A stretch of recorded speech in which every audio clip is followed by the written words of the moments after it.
Good evening, everyone. Welcome to this regularly scheduled Township Board of Supervisors meeting. Our first item will be a pledge to the flag. Please join me. Pledge allegiance To the flag of the United States of America and to the republic for which it stands, one nation, under God, indivisible, with liberty and justice for all.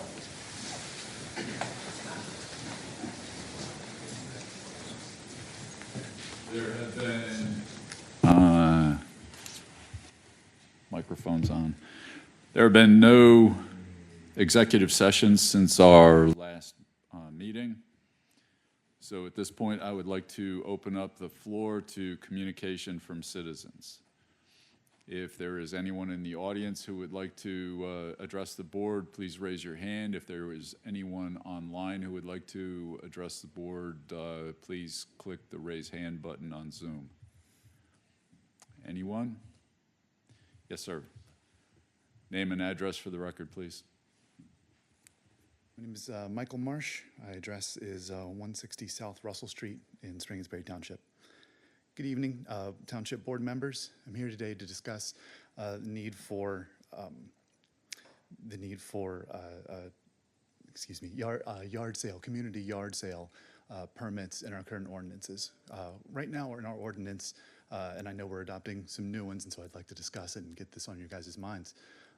Right now in our ordinance, where they allow for one yard sale permit for one household, and you can do those kind of separately. But in the past, we've done organizations just within our community, getting neighbors together and doing a one day everyone gets together and does one kind of yard sale for that kind of thing. And having those things organized and bring the community together for that is much more effective than having it be separate. And I would really hope that you guys would look into, for the new ordinances and the new zoning laws and whatnot, to take that into account, and really push for being able to come together as a community and do those kind of yard sales. In the past we've been able to do them. I know that things are being enforced a little differently now, and really sticking to those ordinances. And so I would really like to comply with that kind of thing going forward and having ordinances that will allow it. Thank you. Appreciate your comments. Got a note?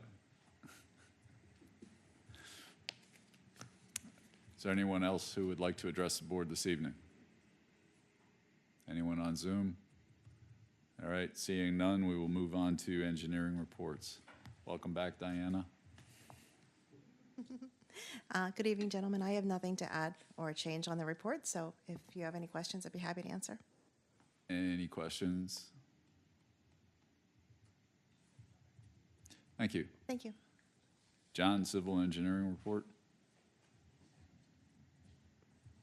Just a couple of quick updates. First, on the TASA, which is the sidewalk in front of the Giant there. As part of the grant, you have to have a public display of the plan. So we're going to prepare a color rendering, and we could put it on our website and put it here for the citizens to know that we're going to be putting this sidewalk project out to bid. Our target time is 2026. Also, the Green Light Go projects at Eastern Boulevard and Kingston Road and Eastern Boulevard and South Northern Way. We have our easements, and I think the last one's going to be signed tonight. We're going to get that document ready to bid. We have the equipment up at Public Works, and we'll get that project rocking and rolling. And then finally, I pulled up the article from the Daily Record about the estimate of pollutants going into the bay. And if you go on to the York County Planning Commission's website or York County Conservation website, it'll take you to a United States Geologic Survey monitoring. You get live data of the pollutants that are flowing past these stations. And I was trying to compute what percentage the overestimate was, and just on the suspended solids, it was like 10 times the value. And as you know, the goal of every community that's in the consortium was to cut their contribution or their loading by 10%. So it's pretty significant, and I know that the township is in first place as far as making a contribution to that stormwater consortium, but it really, it's a pretty big miss as far as estimating the nutrient loading. And of course, the response in the paper is, well, it's a model. And I think we have to be careful with some of these models. They're nowhere near accurate. They're not calibrated. But the good news is that water quality is certainly greatly improved. I've often told people that over the past 20 years, the way development is done with erosion control, you're spending a big part of your budget on erosion control. Like this municipal building, when we went through, the stormwater and erosion control was a big percentage of total cost. So there is an improvement, but I think we're the models, and they're getting ready to make the rules even stricter for the upcoming year for stormwater and erosion control. And so I think we need to keep an eye on it, because I think water quality is better than many expected. John, So, go ahead. No, go ahead. any thoughts on, I mean, we know there are certain cities, and I'm not going to name them here tonight, along the Susquehanna River who I'm not going to name Harrisburg and I'm not. Lancaster. And Scranton, we'll throw that in the mix. who dump raw sewage into the river. How much of an impact, I mean, they're not changed, they haven't done any improvements on that, correct? Well, and Lancaster, same deal. I mean, they're building these big vaults to store this water during peak events and things of that nature. But I actually, at the PSATS convention, I taught an ethics course up there, and I was telling people when I was the city engineer in Scranton, we had a 6-foot main going into our wastewater plant, and we opened the manhole, and you couldn't even hear yourself over the manholes, roaring so loud. You get on the next manhole, we pull the cover, not a drop of water in it. Right into the coal mines, right into the Lackawanna River, right into the Susquehanna. And I'm not saying that's everywhere, but that's a big, that kind of flow, you're talking millions of gallons of flow that are going directly into rivers during peak storm events. And I think that's still a big part of the problem. But the frustrating thing for me is the newspaper was trying to get the Susquehanna River listed as a endangered stream, which would even elevate the regulations. They were blaming the smallmouth bass with these blisters on them from fracking. They were trying, from development, whatever. And Michigan State figured out, well, that's a normal thing for smallmouth bass. But the problem with rivers and streams, I think part of it is they're overstating their condition. I think they're in better condition. I'm sure we're not done with all the work, but that really is good news that they're monitoring live the nitrogen, phosphorus, suspended solids, BOD, pH, you name it, and water quality is there's a nice instantaneous check that occurs. And truth of the matter is, erosion, even in very rural areas, the upstream ends of the Susquehanna River, where there isn't hardly any development at all, they have erosion problems just like York County has erosion problems. We have a developed county, but it's been a challenge. That's how the Grand Canyon was formed. Yeah, through And erosion. none of us were here for that. Yes, you're right. So it really is, and I know that water quality was a problem, but George, you're right. I think now that we've got maybe some of the erosion control issues resolved on the development side, we got to take care of these older cities need to get in line and start fixing their problem. And that, So John, you're saying that the water quality is 10 times better than they were telling us that we had to meet here in Springettsbury. they said, yes. Are they going to pay us back for the millions of dollars we've spent remediating? I'm sure the manager will take that up at the next management meeting for the MS4. It really is good news, but, we were getting ready, as you know, to have a taxing system annually for impervious area, and the model was off by by, Factor of 10. yes, a factor of 10. That's a pretty bad miss. So, thank you. Glad we didn't put our citizens through that. Our environmental engineer would like to speak. I'll also add that that goes for phosphorus and nitrogen too on the wastewater, and the model was off on that as well. Phosphorus and nitrogen as well, we're way off. 4 wastewater treatment plants.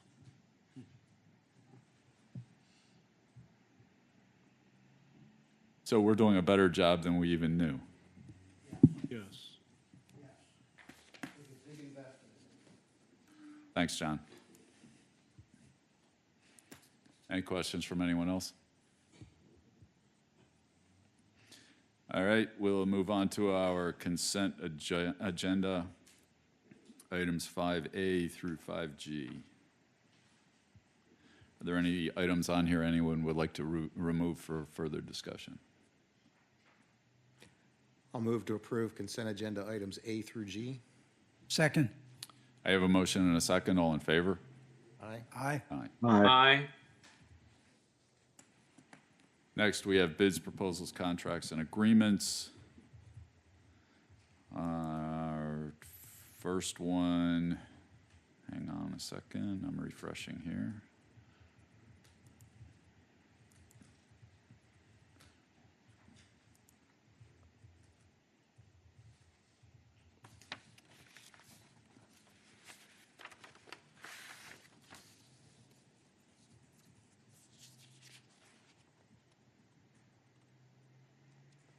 Get it back into view here.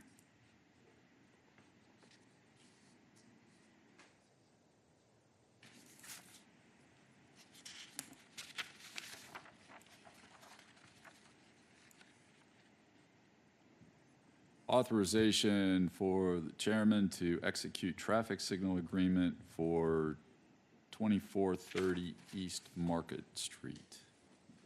Mr. Chairman, as the engineer just mentioned, this is the last easement agreement that we need for the traffic signal improvements at the Eastern Boulevard, Kingston Road intersection.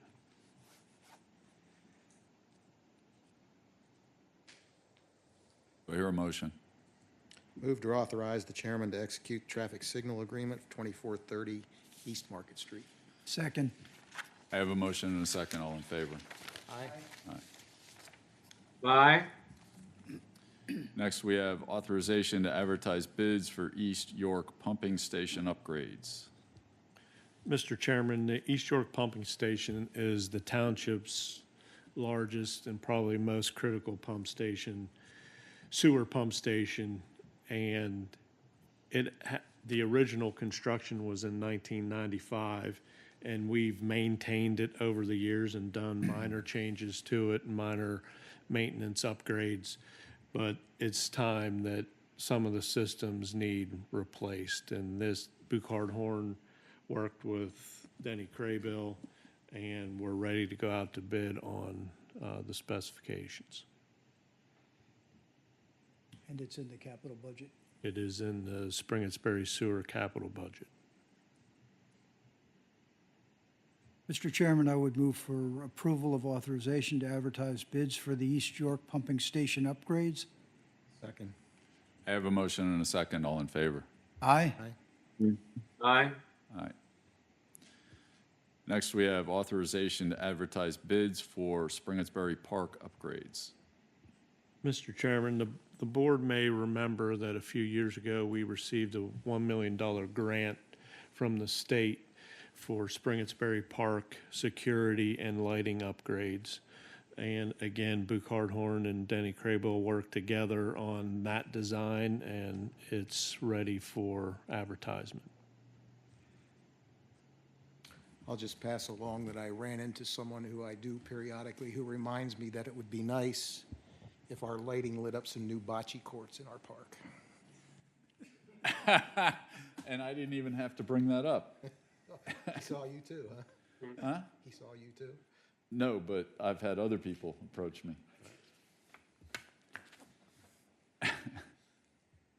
Mark, it's Charles, and this includes replacement of lights for more efficient lighting, correct? This includes replacing all lighting in the park, which is either currently metal halide lights or halogen lights, so very energy Intensive. demanding lights, to all LED lights. And includes security cameras throughout the park. Good. I'll move to Mr. authorize. Chairman, with that, I move for authorization to advertise bids for the Springettsbury Park Township lighting and security upgrades. Second. I have a motion and a second. All in favor? Aye. Aye. Next, we have authorization to award bids for 2025 road materials and resurfacing project as outlined in May 15 memorandum from Public Works Director. Mr. Chairman, the bids were received. All the low bidders have, their bids have been reviewed and checked, and everything's in order, and we recommend all three contracts.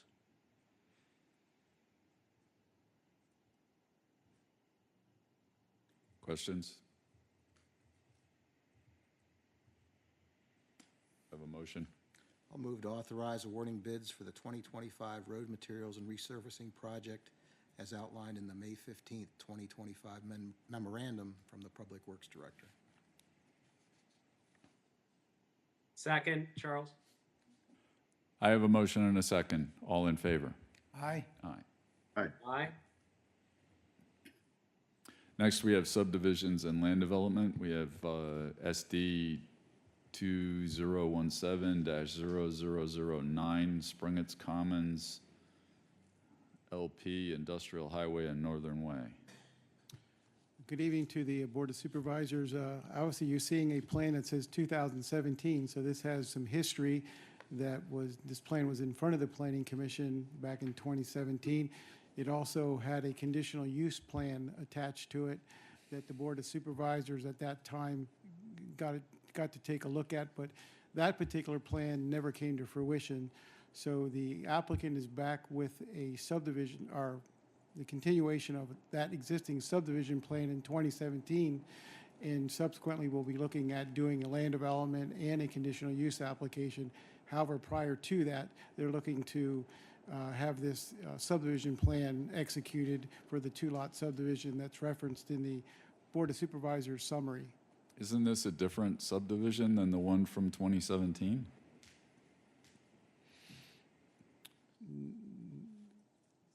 I don't think so, not that I'm aware of. I mean, That didn't age out? no, the time extension was always approved for this. They never stopped or told us that they don't want the time extension to continue to run, if you will.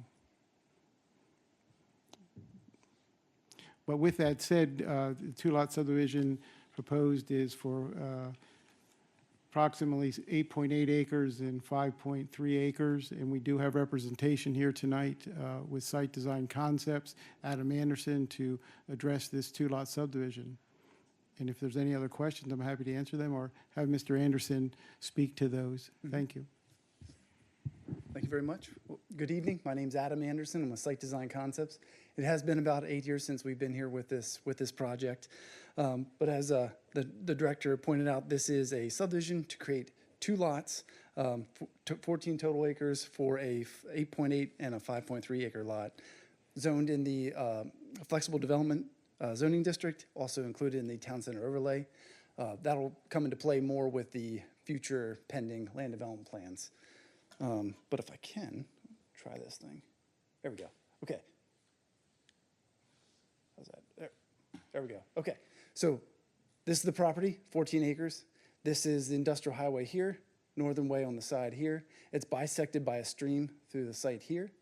And then the subdivision, the property line will basically coincide with that stream, go from point A to point B here. So lot 1, lot 2. It'll have access to public water, public sewer. There are no improvements proposed with this plan. This is simply to create the two lots. And then for the pending land development plans, one for each of them, of the lots. We do have 9 waivers, and I can go through those unless the board has any questions on the plan.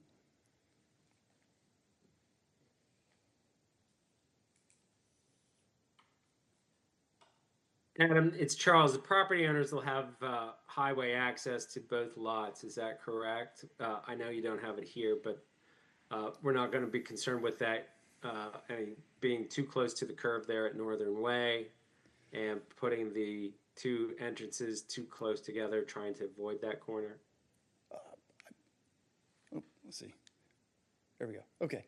So both lots will have access onto Northern Way. Now, this will be too small for this lot to access Northern Way, but I think Right. what you're getting back to was I guess the original land development plan for this, where we had a right in, right out here, a couple access points along here. That's yet to be determined for this lot, but it's anticipated that Right. that would happen here on this lot.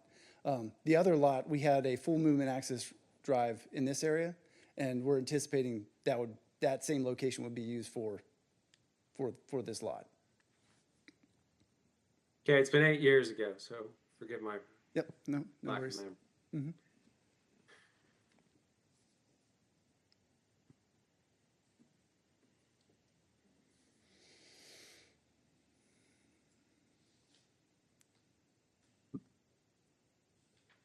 And what's the rationale to defer the environmental impact study?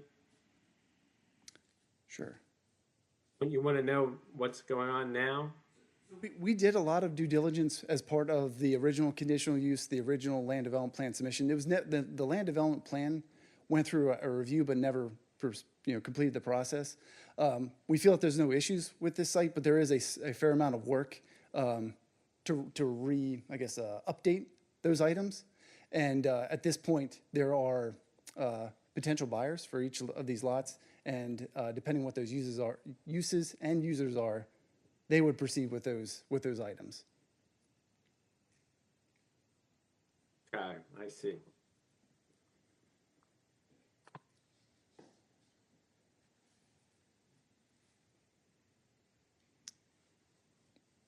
I have one small question. What's the logic behind waiving monumentation when you're doing a subdivision? Right. So there's existing monumentation, or there's existing lot corners out there right now. So what we're asking for is we are proposing a lot line. So there's going to be a new monument here and a new monument over here. What we'd like to do is leave the existing monumentation where it is, rather than replace that with a concrete monument.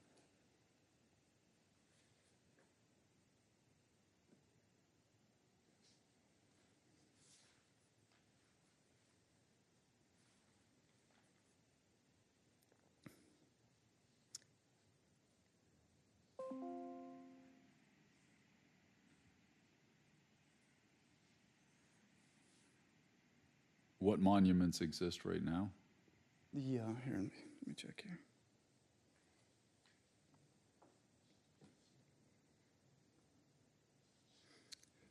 So if you look at let's see, I don't think there's a zoom on this, but our plan calls out a concrete monument up in this corner. There's a concrete monument already in this corner over here. And then there's concrete monument down in this corner over here, right? So what we're going to do is we're going to set a concrete let's go here. The red line represents the new property line. So we would set a concrete monument in this location up here, and then there's spots along the right of way. Now, I'm noticing that we're not calling out existing on those.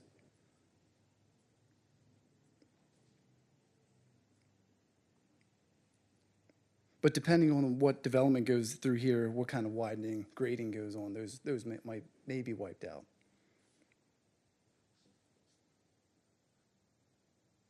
So is it fair to say that you're suggesting that there are already monuments along there that you just aren't going to be replacing them now. You may have to replace them if you are doing grading in those areas. Correct, right, yep. And, yeah, and that would be addressed with the land development process. On your waivers 5, 6, 8, and 9, you refer to part of deferring these until part of the pending land development plan.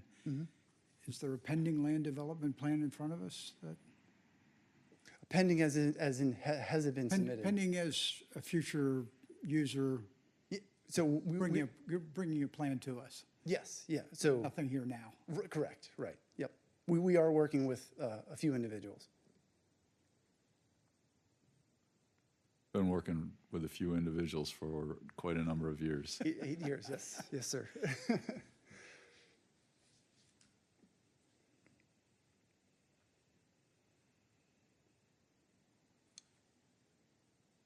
Any discussion about conditions?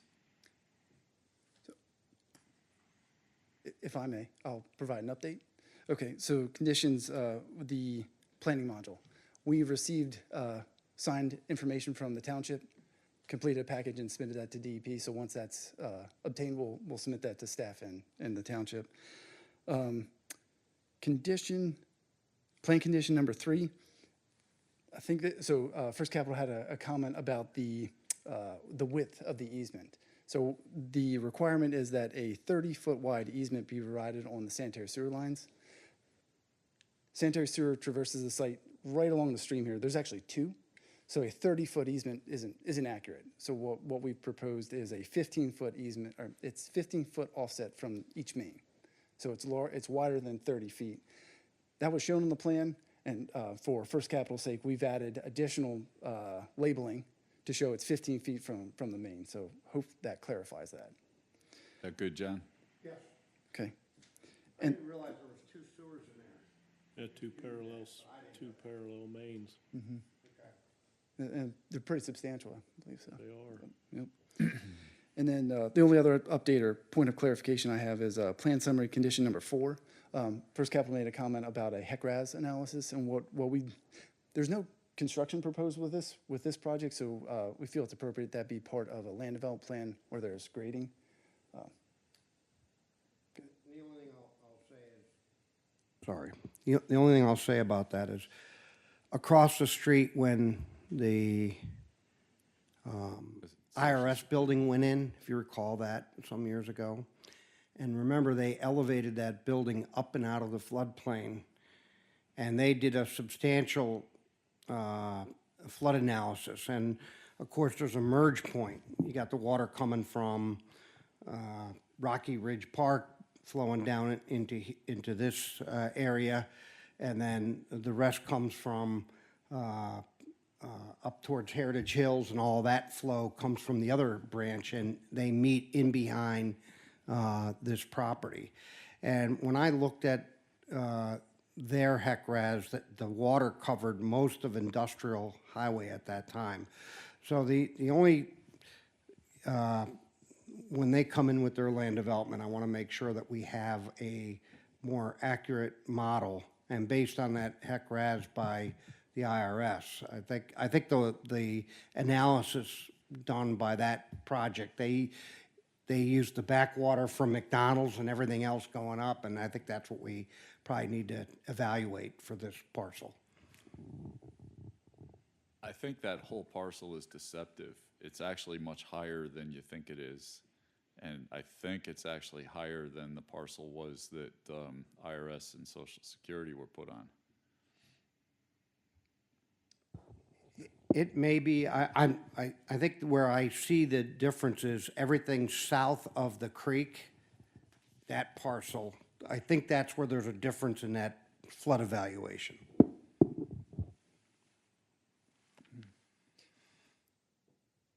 Yeah, so the purple lines here represents this is the FEMA designated floodplain. So we took it from the FEMA maps, which actually changed since 2017. But you can see that, on the north side, it's not as intrusive. The south side, it swings way out here.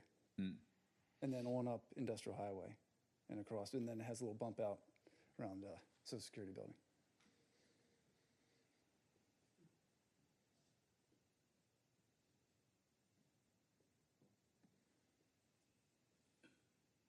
Questions, gentlemen? Adam, even so, with that flood zone that's been designated there, there's still marketability of lot 2. Good question.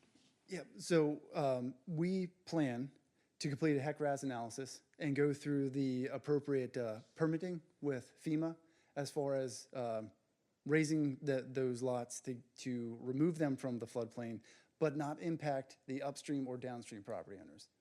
We had that calculated with the original application. Feel confident we can do that again with this one. Okay. I vaguely remember that we went through all of that. Yeah, it was a lot.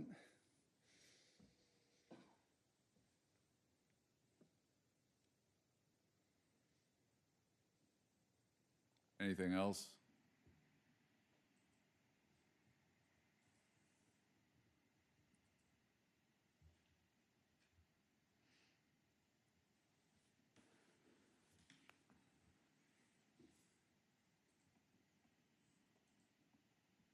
Anybody want to venture a motion? Mr. Chairman, with regard to SD 2017-0009, I move for approval of subdivision following modification and waivers as itemized in the following 9 waivers. 1, Section 289.10 preliminary plan.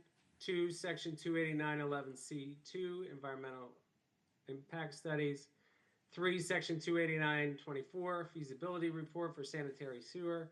Section 289.26 concrete monuments to be installed at the street line.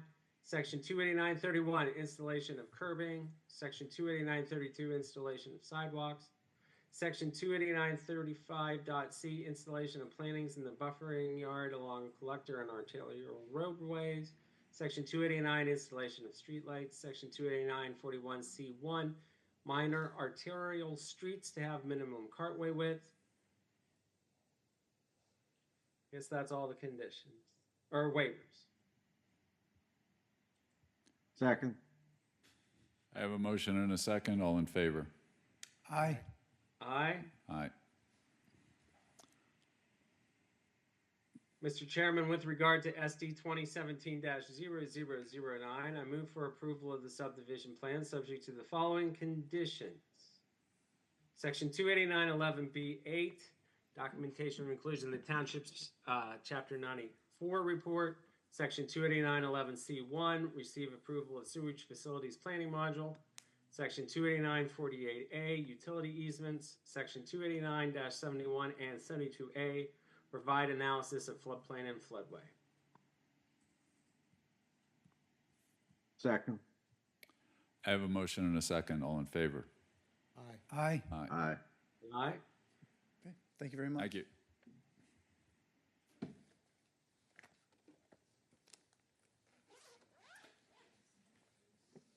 All right, now we're on to communication from supervisors. Does anyone have anything?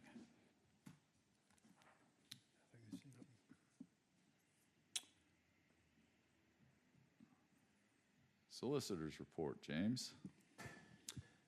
Nothing to add in my report unless the supervisors have any questions.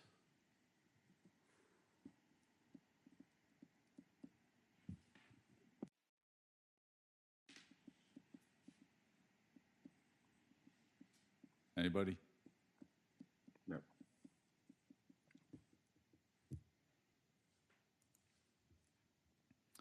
Mark, manager's report. I do not have anything to add to my written report, but glad to answer any questions.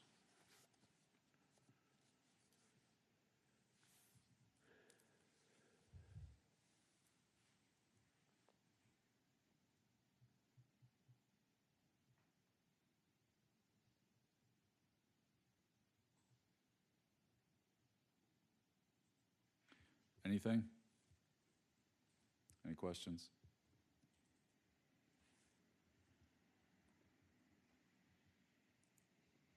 All right, then we'll move on to ordinances and resolutions. Ordinance number 25-06, possession of marijuana. Mr. Chairman, this ordinance has been advertised and is ready for adoption.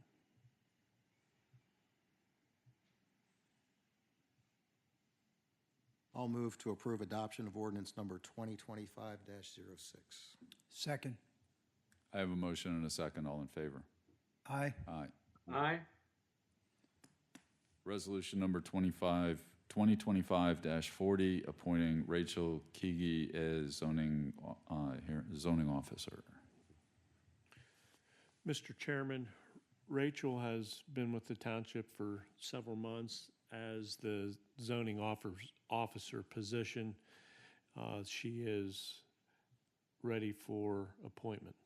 I recommend appointing and keeping Randall Heilman as the deputy.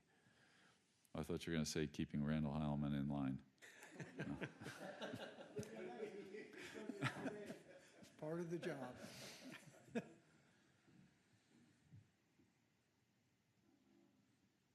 Mr. Chairman, I would move for approval of resolution number 2025-40, appointing Rachel Keegi zoning officer and Randall Hyman deputy zoning officer.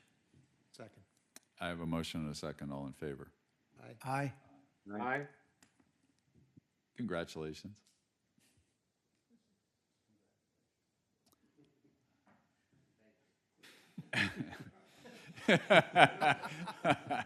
We're still going to have him at the June zoning hearing board meeting, by the way, because we have a continuance from the previous meeting, so he's not getting out of it quite yet. Good.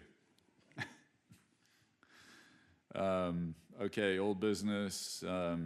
Anything that we want to bring forward from this list?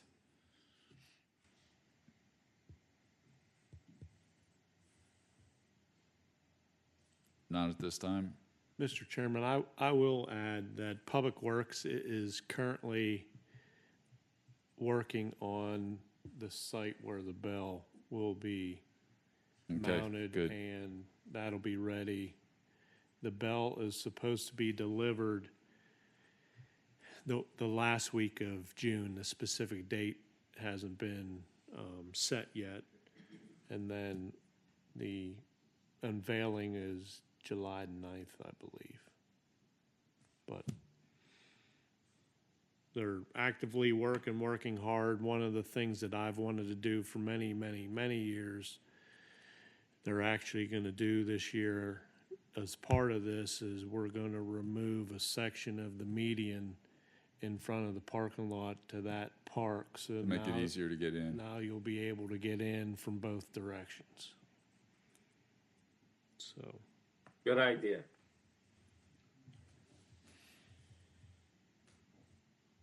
Anything else on this list?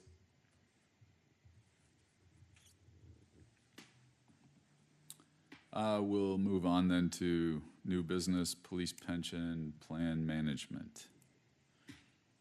Mr. Chairman, a few months ago, Supervisor Dvorak had suggested that we put together a RFP and discuss the possibility of submitting an RFP to see about management of the police pension. So Jamie Reed, Finance Director, and I met right after that meeting, and Jamie went to work after that and met with several different local police departments that have sizable pension funds and have recently gone out with RFPs themselves. And he worked on a draft, and him and I met, and I made some adjustments to it.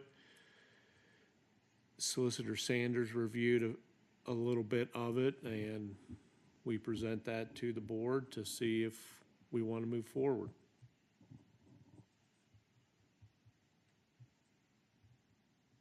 So, Mark, what would be the step in moving forward? Shouldn't the police pension board have a say on this RFP as well?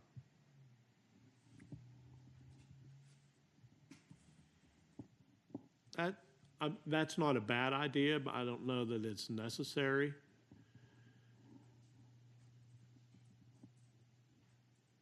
We don't have to act on RFP. We would take that to pension board at the appropriate time, I imagine. The timeline, because we're going into summer, would probably be July, where we would be meeting with these firms and hopefully whittle those down and present 2 or 3 to the pension board at the August meeting. Unless you felt that you would want to interview all of them. I don't know what the interest is going to be. If it's going to be two or 3 firms submit RFPs, that's great. If it's 10, there should be some mechanism to get that down to a more manageable number for the board, police pension board. Have you given any thought to how you would identify who you reach out to with this? We haven't solidified how we're going to do that yet, but Jamie and I have talked about that. He has received high recommendations from local departments of firms they use. And then he has some experience in his private or previous roles with different firms, so.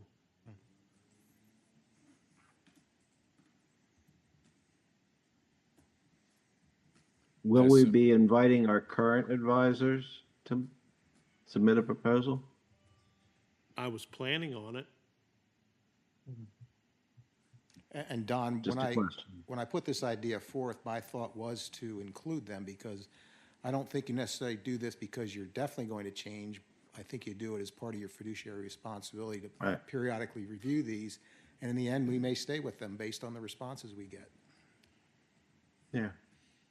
Sounds reasonable to me. Yep.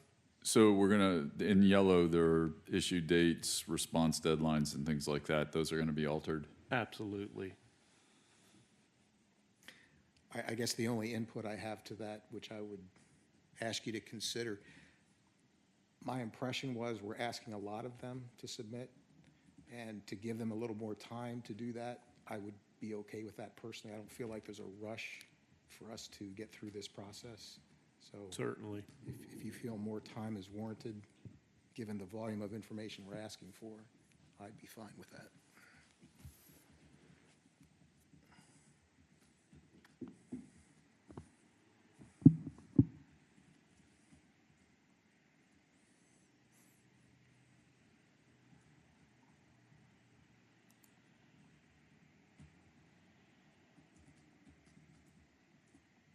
So what are we looking for here?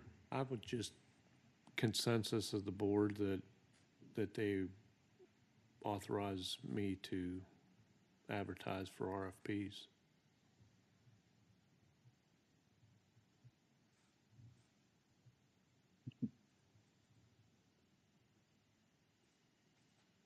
I saw a thumbs up from Don. Charles, you good? Yeah, as you say, we can advertise it, we can get bids, but I just want to make sure that the full pension board has the ultimate say on it. Yep. Bob, good? Yeah. George? Okay, you've got consensus. Thank you. And that brings us to the end of our meeting, so meeting adjourned. Thank you, everyone.